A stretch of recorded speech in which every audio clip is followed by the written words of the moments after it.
no, es que no es complejo, es simple. Y cuando Helmut dijo, yo creo que no sé qué, te hace pensar y esa mecánica se vuelve... pero eso me encanta, o sea, yo sí siento como que yo puedo hacer una tontera y nunca voy a sentir, no me voy a sentir mal de lo que dije. Me gusta mucho, tenemos que aprender mucho de esto.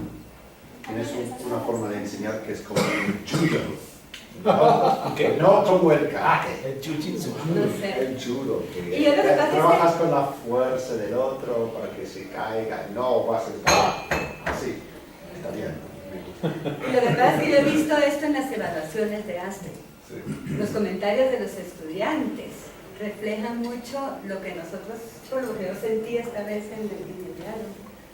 Lo interesante con los alumnos es que sí, a pesar, digamos, que tal vez es la primera vez que se reúnen, tal vez no se conocían de antes, o tal vez es en forma virtual, lo que sale mucho con estos relatos, ponen sus angustias más profundas y la plasman así. Por ejemplo, en otro relato que es un poco más sobre la muerte, decir, bueno, a mí lo que me preocupa no es saber cuándo me voy a morir, sino cómo, por ejemplo, pero son como cosas muy profundas y ellos se animan a compartir. Sí, eso le iba a preguntar, que es difícil saberlo, pero si alguno ha manifestado que por primera vez piensa en estas cosas.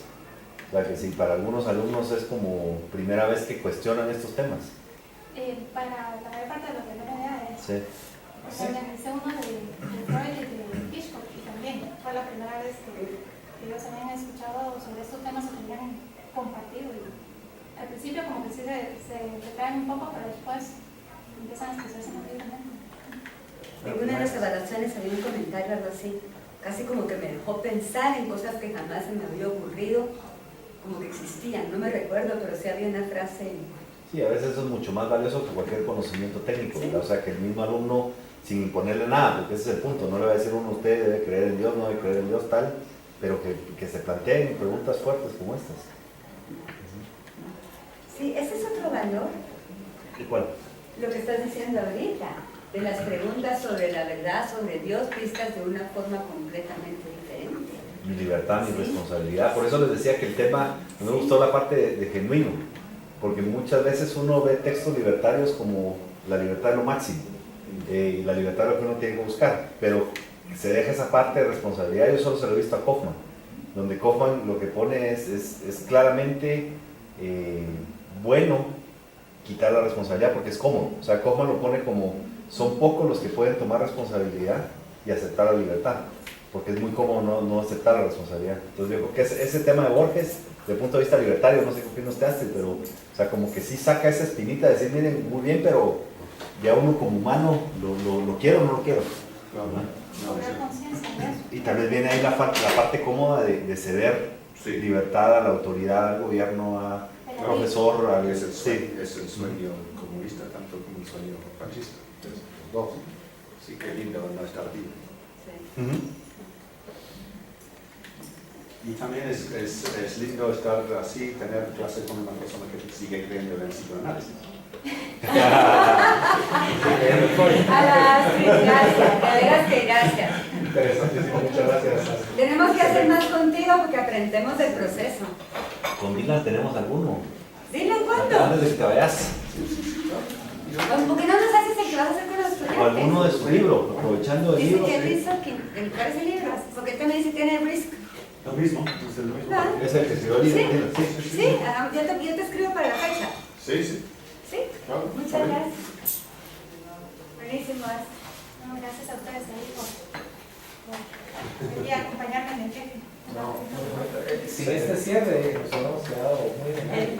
Es importantísimo ese tipo de cosas. Estoy de acuerdo. Y los alumnos, cuando apliqué esto, se emocionaron con el perfil. Pero se emocionaron. O sea, me salió una lista. Sí, eso es muy bueno. Me gustó mucho eso. Sí. Está como estructurado sin estructura, no sé si me explico. Tenés un buen inicio, un buen final y muchas cosas planeadas en el... Una preguntita. ¿Cómo sentís 3 cuentos en hora y media? Pues con los alumnos logramos 5. De hecho, pero es muy intensivo. Y yo cuando termino eso, luego yo al consejo hacer un dolor de cabeza espantoso, porque es como es tan intensivo, en 2 horas, 5 cuentos. Es bastante. ¿Te parece? ¿Tú trabajas como analista? Psicoanalista. Ella es Finance, Economy. Estudio, pero también videoanálisis. Sí, por eso se nota, porque creo que es como una forma de decir lo que dijo o Helmut. Sí. es que, claro, como era muy difícil o imposible, ¿cómo expresar que tú? Muy difícil saber lo que es su opinión. Descifrar. Así es, poker face. Es justo eso de lo que intenta hacer el analista. Es ser un analista, se ofrece como una pantalla para que se proyecten las ideas del otro. Entonces, cuanto más pone lo suyo, menos da lugar al otro. Entonces, tú tomaste muy bien el papel de analista. No lo había pensado hasta ahora. Sí. Yo me quedé pensando, si hubiéramos dejado más, digamos, solo un cuento, las hora y media, si hubiera profundizado mucho más en el cuento, se quedaron con ganas de haber terminado alguno de los cuentos y se sintieron cortados, o ya no había nada que hablar. Eso lo... Siempre hay que hablar. Sí, yo creo que en el primero hubiéramos podido extendernos bastante. Sí, yo creo En que asuntos relevantes. sí, Yo creo que sí. Pero mejor así dejar un libro cuando uno tiene ganas de seguirlo. Sí, Y depende mucho de la lectura. Yo creo que tal vez algo como Borges tendría que leer unos 3 o 4 veces un cuento para poder agarrarlo 2 horas y profundizar. Cuando uno termina, como que uno dice, bueno, después regresa uno, si lo vuelve a leer y ya como que va agarrando cosas. Entonces yo creo que la ventaja de los 5 cuentos, en el caso de los alumnos y los 3 nuestros, es que si uno lo leyó superficialmente o rápido, puede sacar discusión. No, y también, ahorita que estás diciendo eso, la relación que ha ido logrando entre los cuentos, y para llegar al cierre no se puede hacer como un cuento. Y un poquito después de los 10, porque los alumnos tienen 10. Y de hecho, también de los senderos que se reportan y el piso son un poco diferentes. O sea, no miran, y después ya empiezan a hacer, digamos, a traer a población un libro, digamos, de partir de los senderos que se reportan cuando están hablando de artificios. Lee más en la segunda sesión. Porque como que este tipo de temas lo deja uno picado para seguir leyendo Borges. Al principio lo que me decían es, yo me había inscrito al logo porque dije, bueno, leer unos cuentitos, pues. Digamos, digamos, textos ramos. Dijeron esto, pues, es contrario. Entonces empezaron a hacer todo. En la primera vez un poquito más, se sintieron muy ajenos, muy tratados.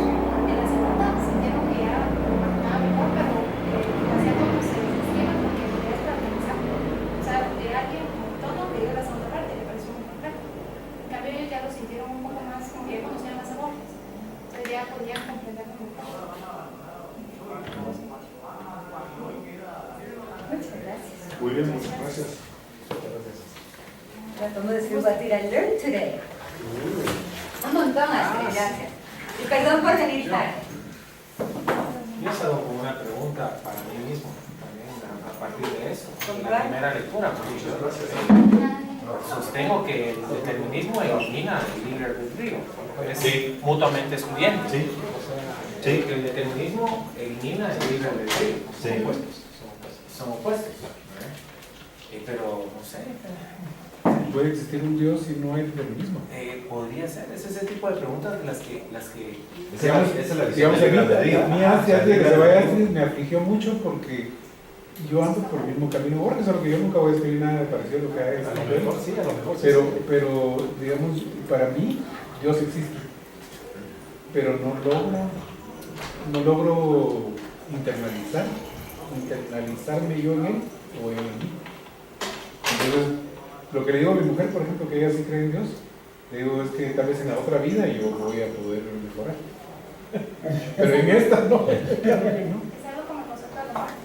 Por ejemplo, digamos, estudiamos con los alumnos, ¿verdad? Que uno vive en la vida pensando que uno es inmortal. No sé si lo pasa a usted, pero uno vive su día a día pensando que es inmortal, porque la muerte es un concepto tan abstracto que es ajeno a uno, hasta determinados límites.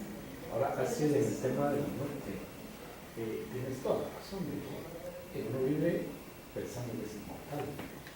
Sin embargo, hay experiencias en tu vida que te llevan a considerar tu carácter finito, tu existencia. Y entonces eso te cambia el paradigma completamente. Y entonces ya consideras que realmente eres inmortal y que tu momento y tu aquí es el que realmente es el que vale. Y entonces eso también te vuelve al círculo. Antes no te importaba porque eras inmortal y ahora tampoco te importa porque sabes que eres inmortal y el presente lo que te sirve. Entonces es un tema porque hemos hablado aquí mucho del infinito, de la muerte y todo, y esos son los puntos que le llamábamos de puntos únicos, que entonces ya te cuestionan una serie de paradigmas y son fabulosos, son fantásticos. Y eso, no sé, me estaba preguntando, los logos dentro del contexto de la educación acá, por ejemplo, en la administración de empresas, ¿cómo es que se ensamblan en el programa? Eso significa que le da, porque lo que yo veo aquí es que esto le da al individuo una capacidad analítica enorme en muchas series de fenómenos que no son necesariamente ni economía ni administración, y que por lo tanto llega con herramientas que pueden ser muy valiosas en enfrentar estas realidades de la sociedad. ¿Cómo es que se ensamblan estos? Ellos tienen que sacar 100 logos para graduarse. Eso es ajeno a sus clases, es además de las clases. Entonces ellos seleccionan. Astrid lanza ficciones, la primera vez que lo lanzó yo decía, ¿quién se va a meter a leer Borges? Pero como dijo ella, ahí estaba la respuesta. Y Astrid decía, vamos a probar, ¿qué vamos a probar? Y llamamos gente y todo. Y se logró. Entonces los alumnos van decidiendo. Entonces complementan justo toda la educación. Interesantísimo. Y por otro lado, quiero revertirme a una observación que hice en algún momento, que dependiendo de la especificidad de la información, del conocimiento que se maneja, es importante identificar el esquema de gobernanza que se va a tener. Y esto, por ejemplo, la gobernanza que tú tuviste acá, una gobernanza, en el sentido de que estabas tratando de evitar los conflictos, estabas tratando de facilitar el intercambio de información y también estabas tratando de que los intercambios fueran positivos. Esa gobernanza es fantástica y lo han dicho acá muy claramente. Lograste que a través de tu inducción se pudiera tocar un tema tan complejo de una manera que después inclusive lo plasmas al final. O sea que me lleva al punto de en qué manera, dependiendo de los temas que se traten, qué tipo de gobernanza se va a imbuir dentro del proceso. Por ejemplo, en el caso de Freud, te comentaba Carla de que como Freud es alguien que o se ama o se odia. Es algo como muy radical lo que las personas, su percepción de Freud, muchas veces no lo conocen a través de, digamos, de los escritos, entonces simplemente tienen un prejuicio. Entonces yo lo que les dije como una regla es ahorita no evitemos juicio de valor sobre la teoría freudiana, solo tratamos de comprender, solo comprender, o sea, leer y decir bueno, qué significa este concepto en el contexto de la teoría psicoanalítica, y eso ayuda mucho, porque entonces no hay esas como resistencias o barreras o decir esto es incorrecto sin haberlo comprendido.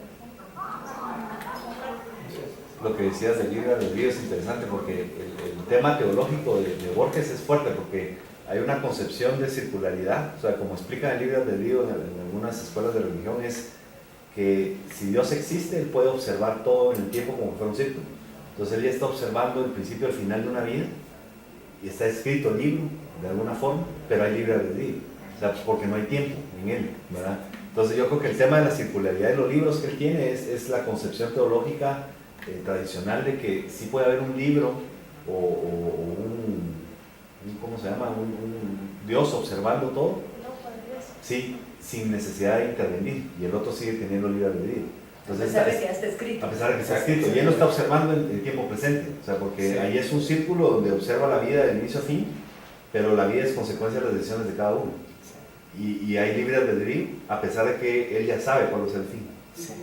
Y ese es el punto cuando platicábamos de probablemente ver si esas dos cosas podían coexistir, libre albedrío como algo. Ahí no habría determinismo, no habría determinismo porque simplemente está observando un presente, pero la toma de decisiones es el libre albedrío de cada persona. Cuando ustedes escribieron determinismo y destino como sinónimos. No, de hecho es distinto. Ok, o sea, sí. El destino es lo que ya está fijado. No, bueno, Warren lo que decía, el destino implica un Dios. Okay. Según lo que Warren definió, y el determinismo no necesariamente. Pero digamos, si yo, en las teorías psicológicas que te hacen el test y que te dicen que vos sos frontal, no sé qué, y sos creativo, y entonces vas a hacer esto, o sea, yo he oído que los psicólogos dicen palabras como no me gustan las teorías deterministas, como que yo ya soy así, y yo no puedo cambiar mi ser, sí. Versus usted ahorita tiene una preferencia por usar el cerebro derecho, pero puede cambiarse al izquierdo. No sé si me explico. Entonces, sí, ese determinismo que hablan los psicólogos no es tan determinismo como el destino. Lo más que son corrientes, así, igual en psicología. Sí, sí, en psicología es muy similar. O sea, hay quienes dicen, si eso dice tu test, así vas a hacer. Exacto. Querrás o no querrás cambiarlo. Eso se llama determinismo. Y hay otros que te dicen, no, tenés cierta propensión y habilidades y lo puedes cambiar. Pero es lo mismo que uno dice, bueno, entonces si hay un Dios, algunos piensan que la existencia de un Dios necesariamente implica determinismo.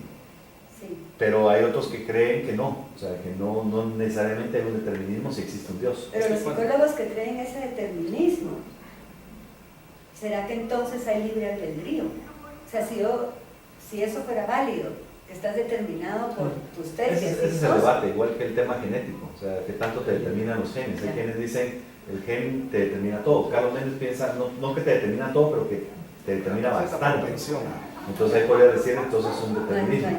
Y ese es el tema el blank slate. O sea, ¿sos un blank slate? ¿Sí? O tenés una vida determinada por tus genes. En el psicoanálisis está mucho con lo de libertad y responsabilidad, y por eso yo creo que a muchas personas no les gusta el psicoanálisis, porque implica la responsabilidad, o sea, la carga es sobre uno. Entonces la idea es, digamos, por ejemplo, hay algunos factores que han determinado, que son observables, que han determinado la conducta del individuo, pero cuando uno cobra conciencia de esos factores, uno ya puede elegir y adquiere un poco de libertad y de responsabilidad, por supuesto, de lo que está eligiendo. Entonces es como, por eso es que yo creo que no es tan fácil como tome la pastilla o haga lo que yo digo, sino que la realista, como decía un poco Dylan, que es un espejo, obliga a que el otro se responsabilice de su vida. Y este blank slate de este Pinker, él hace un análisis interesante porque dice que cuando empezó a girar sobre el tema del blank slate, o sea que los genes no importaban nada, los test psicológicos no importan nada, por más de que te lo hagan podés cambiar tu vida, era el tema donde la igualdad era lo de moda. O sea, que era mal visto que uno dijera hay ciertas razas superiores, en tales, tales y tal. Entonces lo que cree es que se favoreció mucho el tema del blank slate por un contexto social donde era mal visto decir, no, es que aquel nació más inteligente. No, ¿cómo que nació más inteligente? Yo también puedo ser igual que él. O aquel nació con cierta propensión a usar el cerebro derecho y es creativo. No, cualquiera puede serlo. Entonces lo que dice es, se giró demasiado, o sea, se giró a un punto donde todos podemos ser lo que queramos, desde el punto de vista de habilidades. Entonces él dice, bueno, ahí hay que ver si hay un balance, o sea, los genes algo te determinan, yo no puedo correr igual que el jamaiquino por más de que haga ejercicio, pero Bolt sí, o sea, hay algo genético ahí que me impide. Pero él dice, ese fue un giro socialmente correcto y culturalmente correcto. Y el tema del socialismo, comunismo, todos son iguales, aquí no hay diferencias. Sí, todo el tema del Gini Index, no se vieron el Economist ahorita, la edición especial que sacaron de la semana pasada sobre igualdad. Empiezan a analizar todo eso del Gini Index y cómo ahorita está regresando otra vez el tema de desigualdad, que hay mucha desigualdad y analizan todos los países cómo se percibe. Pero es eso. Es una derivación del mismo fenómeno, ¿no? O sea, el Gini Index correctamente. Sí, y lo que pasa es que es socialmente o políticamente correcto decir que somos iguales. O sea que lo interesante dentro de todo lo que, además de todo lo que has dicho, es la importancia que tiene el contexto social en la aceptación o no de las teorías científicas, que es parte de Kuhn, por ejemplo, de cómo se interpreta el fenómeno de la ciencia dentro del contexto social, que tiene una gran influencia, independientemente de los propios mecanismos metodológicos que puede hacer la ciencia. Sí. Que es interesantísimo. Sí, porque es el mismo tema en diferentes aristas, digamos, este seminario de psicología evolutiva en el Hazlitt es eso, o sea, se están leyendo todos los libros de la base de genética, pero entonces hay quienes como Warren dicen, no, si eso es así, no hay libertad, entonces es determinismo, y si es determinismo no estoy de acuerdo, pero otros dicen, no, es que sea determinismo, pero tengo cierta carga genética que me da una propensión según este test a algunas cosas. Hay que ver si el test está bien hecho, lo que sea, ¿verdad? Ahorita ya, por ejemplo, el cerebro dice que eso es mentira, izquierda, derecha y tal, pero ya con eso dicen uno, no, tengo cierta propensión, entonces la discusión es si esa propensión genera algo de determinismo o no, y ese es el debate a nivel de psicología evolutiva, ¿verdad? Que tanto pesan los genes, y yo creo que es el debate cabal de Borges, o sea, desde el punto de vista religioso, genético, lo que sea, si soy responsable de mi vida o no, y si después me doy cuenta que puedo serlo, que puedo ser libre, si quisiera serlo. Porque lo que decía Rafa, una cosa es darse cuenta y otra cosa es vivir en consecuencia, porque uno se puede dar cuenta y después puede ser la maldición darse cuenta. Hay quienes dicen, preferiría no haber escuchado eso nunca. Sí, ¿verdad? Sí. Era más fácil. No, pero sí creo, o sea, odio esos determinismos de que vos no podés hacer esto, no, si yo quiero tengo que poder hacerlo. O sea, tampoco correr a la velocidad de no sé quién, pero ¿Usted ha cambiado alguna percepción de sus lecturas de Borges a raíz de haberla discutido con los estudiantes? Claro, porque hay, digamos, por ejemplo, cuando hice la pregunta de qué significa la compañía, yo no lo había pensado. Honestamente, a mí nunca se me había ocurrido que los alumnos dijeran el gobierno y que se enteraran en el gobierno. A mí me impresionó. La iglesia. Yo no pensé en Dios, pero sí pensé en la iglesia. También, además, el gobierno. Yo vi al gobierno, puro gobierno. Sí, porque hasta espías. Pero Warren lo vio desde la perspectiva Dios, ¿no? O sea, Pero sí, es que ese tema creo que es el fuerte, porque, digamos, Zanotti cree que la existencia de un Dios no quita libertad. Ese es el punto Zanotti. Pero hay algunos, digamos, yo creo que Warren, él dice, la existencia de genes fuertes o de un Dios quita libertad, entonces no tiene sentido. Pero toda la discusión es si ellos lo que hacen es una negación de la carga genética y de Dios, porque es incompatible con la libertad, y según Zanotti no, ¿verdad? O sea, Zanotti dice, puede existir alguien que esté observando en tiempo real todo, en tiempo presente y todo, y te está dejando ser. Y a pesar de que uno dice, bueno, entonces ya está, él ya sabe lo que voy a hacer mañana, entonces eso quiere decir que yo mañana tengo que hacer eso, porque si no, él no lo estaría viendo. Pero entonces el hecho que él está viendo quiere decir que ya estoy determinado mañana a hacer eso. Yo vi un poco eso en la lectura, en el sentido de los libros que están con pequeñas variaciones. Que él hablaba de que puede haber un libro igual, pero distinto. Lo que no termino, y le quería preguntar cómo mira la parte de los libros que rechazan, que quitan, que será ese gobierno de nuevo que limita, que trata de dirigir, que trata de circunscribirnos, será simplemente el hecho de que yo decidí irme por otro lado, entonces ese libro queda en desuso y estoy escribiendo otro. Son los místicos. O por eso le gustó a Warren, son los místicos de Rand. Porque Rand te pone los místicos tan malo el gobierno como la religión, y le llaman los místicos a los dos. O sea, si es el gobierno imponiéndote o es una religión imponiéndote, lo ve mal. O es uno mismo imponiendo. Yo había vinculado, digamos, la biblioteca de Babel, que lo iba a presentar de esa manera, si se recuerdan, con la primera crítica de la razón pura de Kant. Porque yo miraba, por ejemplo, a los custodios del hexágono como los custodios del conocimiento, de alguna manera. Estos que están descartando y diciendo, no, esta teoría no va a aportar y tal cosa, están falseando las hipótesis. Sí. Y los inquisidores. Para mí los inquisidores son los filósofos. O sea, para mí esa es la figura, los que están buscando la verdad, un libro completo. Sí. Sí, y ese es el rol del profesor también, cuando uno dice esto sí, esto no van a ver los alumnos, van a aprender tal, sí. Hay un perfecto bibliotecario. O sea, no tienen entrante en enero, por ahí. Ah, qué bien él, es excelente austríaco. Y él escribió un libro, pero él tiene un libro cabal de lo que dijo Helmut. Yo ahorita lo apunté, yo te mencionaste para... Hay una conferencia en Emilia, si la querés ver, ¿Así? que se llama Puedo ser religioso y libertario, algo así. Sí. Él es Zanotti con Z. Zanotti con Z, yo puse dos N's, dos T's. Sí, Dos N's, dos T's. sí, Gabriel Zanotti. Es una más de risa, me manda correos. Novedades Zanotti, ofrece logo para enero, me pone. Novedades Zanotti con... pero el libro de él, ¿dónde se vende? Aquí en el Fondo de Cultura Económica, ¿cómo se llama? Es como el Día de Libertad de Conciencia, pero juega con...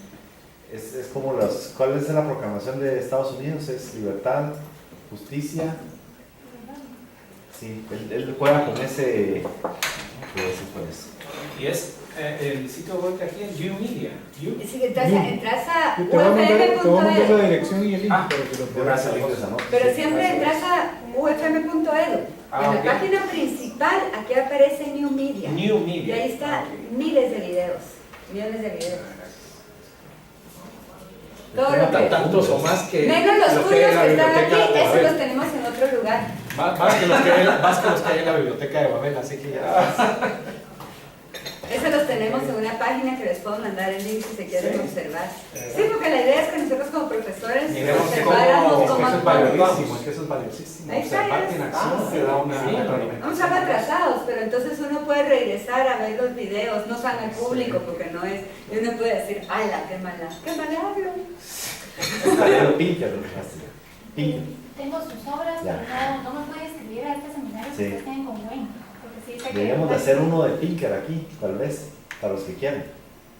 ¿Cuál podría empezar? Yo creo que el Blank Slate, tiene uno de cómo funciona la mente, pero ese Blank Slate, este es una autoridad mundial en el tema de genética y un montón de cosas, pero esa descripción que hace de cómo en los años 20 era mal visto que un científico dijera hay diferencias entre los hombres, y era muy mal visto, y eso le podía costar su ascenso en universidades y tal. Entonces era correcto decir los hombres somos iguales, los hombres somos iguales, y ahí sale el famoso Blank Slate. Entonces él está cuestionando si no fue un movimiento social más que un movimiento científico, porque él dice científicamente los genes determinan muchas cosas. Ahora te vas al otro extremo también, que si los genes es todo, sos determinista.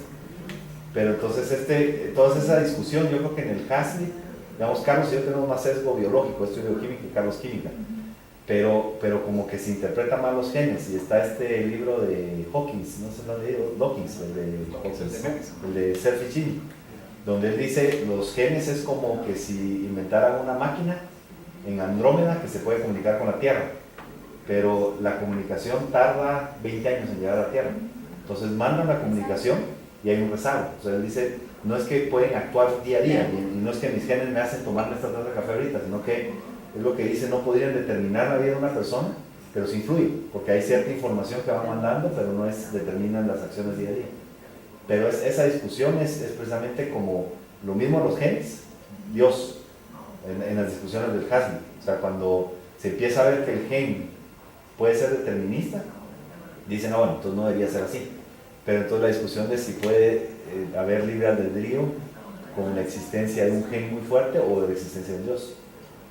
Creo que Robert Wright, este libro es más sencillo, creo yo, en Moral Animal. Moral Animal, sí. Él dice, bueno, aquí lo importante para los genes no es la felicidad, pero de igual manera, si uno descubre la propensión, uno puede elegir. Sí. Se deja Y ese es el tema de Dylan. Dylan es el especialista en eso de psicología evolutiva. Fíjate que ahorita que están hablando, yo cuando oigo estas conversaciones así, de gente de veras profundizando, y estás hablando de hacer un seminario, podríamos hacer algo donde se incluyeran un par de alumnos.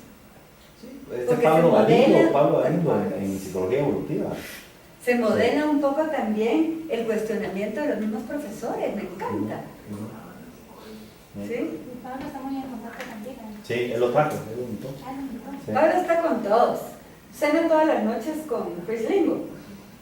Y él es una persona con aquella gana de aprender, es que qué activo más fuerte para la U. Ellos van a armar el programa de peer-to-peer, porque querían lo de sus tesis. Entonces no lo quisieron hacer tan así, sino que estos son logos de solo estudiantes. O sea, no hay profesores.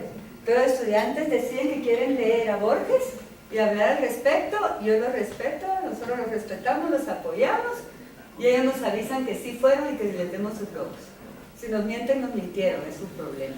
Un poquito lo que hablábamos la vez pasada con el esquema que tuvimos de que realmente no había profesor-alumno, sino que ellos escogían. Sí. Entonces, ellos dicen que quieren profundizarlo mejor y hacerlo de cierta forma que todo el mundo pueda ingresar después al modelo, y decir, probemos. Pues podríamos hacer otro seminario, hay que ver el día, pero la ventaja de los nuestros, este es muy diverso en temas. Sí. Pero el Haslett tiene estos que son a morir, que es un solo tema, y algunos duran 4 años y medio. Entonces un solo tema que es Marx, entonces marxismo, 4 años y medio. Esto es psicología evolutiva, llevamos por 7, 8 libros, y sigue, no tiene fin. O sea, el tema es si vamos encontrando más libros, sigue el seminario. Entonces tiene la ventaja que uno puede profundizar, ¿verdad? Por un solo tema, agarrarlo. Pero podríamos hacer lo mismo también en la escuela de negocios, y Sí, tomar 2 veces a la semana, o como quieran. De hacer algunos temáticos, cada quien se meta en el tema que le guste. Sí. Y el seminario evoluciona, porque vamos leyendo uno, y algunos dicen, bueno, ¿vale la pena entrar a este otro libro porque fue una referencia interesante, o nos vamos a otro? No, vamos a la referencia. Entonces leemos un libro que era la referencia de otro. Ahora, volvemos a tomar camino, porque hay un camino trazado de lecturas sugeridas, o nos vamos por el otro, y ahí van moviendo con grupos. ¿Y eso es una vez al mes o es? Es una vez al mes. Pero ellos tienen varios temáticos. Psicología evolutiva es un temático, Marx, Mises y el socialismo es otro temático, y tienen otro, pero no me acuerdo, estos son esos 2 temáticos. Y sobre eso te vas. Deberíamos hacer. Y ahí es donde quitar el paradigma, que es lo que hablaba un poco de cómo uno se quita el prejuicio de que es Freud, solo el nombre de Freud. En Marx, Mises y el socialismo, Entonces empieza a leer a Marx y empieza uno a tirarle patadas, ¿verdad? Todo el mundo dice, no, miren, espérense, Sí. o sea, entendamos, pero yo creo que es bien difícil quitárselo, o sea, por más de que uno, ese esfuerzo, decir, lo voy a leer sin el sesgo que es Marx, o sin el sesgo que es Hayek, o sin el sesgo que es Mises, es bien difícil, bien difícil. Y lo recuerda Wayne todos los días. Estamos tratando de entender a Marx independientemente si hay un juicio de valor o tal, pero uno lo tira, ¿sabes? Y el paradigma es complicado. Bloom nos ha ayudado mucho, Bloom y Walter, que Walter tuvo formación socialista, entonces, y Bloom conoce muy bien todo el tema, yo creo que también tuvo formación socialista, Bloom. Entonces lo que dice es, miren, es que ustedes están entendiendo otra cosa. Dice, Marx ahí está hablando de esto y esto y esto. Entonces uno vuelve a decir, y él dice, no, él no está hablando de eso. Él a esto le llamaba esto, a esto le llamaba tal, olvídense de sus términos y él está hablando de esto y esto y esto. Y así pasa uno semanas tratando de entender y no llega. Entonces ese temático es bonito. Sí, lo que te da la verdad, la comprensión, ¿nos estamos entendiendo o no nos estamos entendiendo? Sí. Ese es un poquito uno de los temas que vamos a ver. Y te ha ayudado a comprender más el pensamiento, seguramente, pero ¿en qué grado? ¿El pensamiento de Marx o cómo miraba él las cosas o cómo...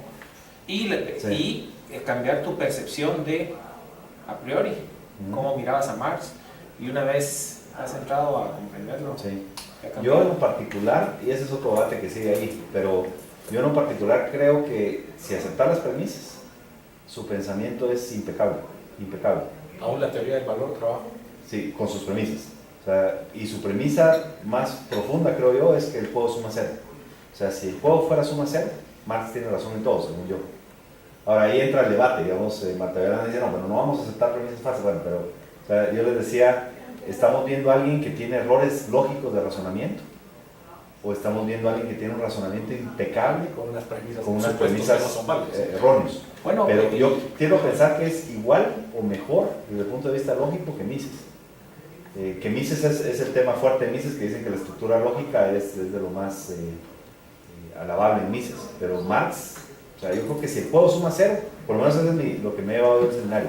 O sea, yo trato de ponerme a decir, bueno, si el juego es suma cero, leo otra vez el párrafo y digo, totalmente cierto.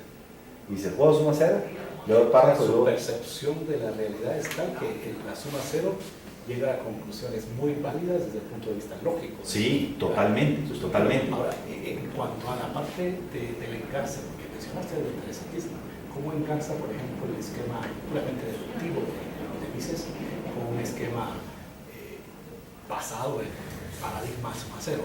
Que, Sí. que puedes utilizar a Fedebayenda ahí, que cualquier método vale, pero Sí.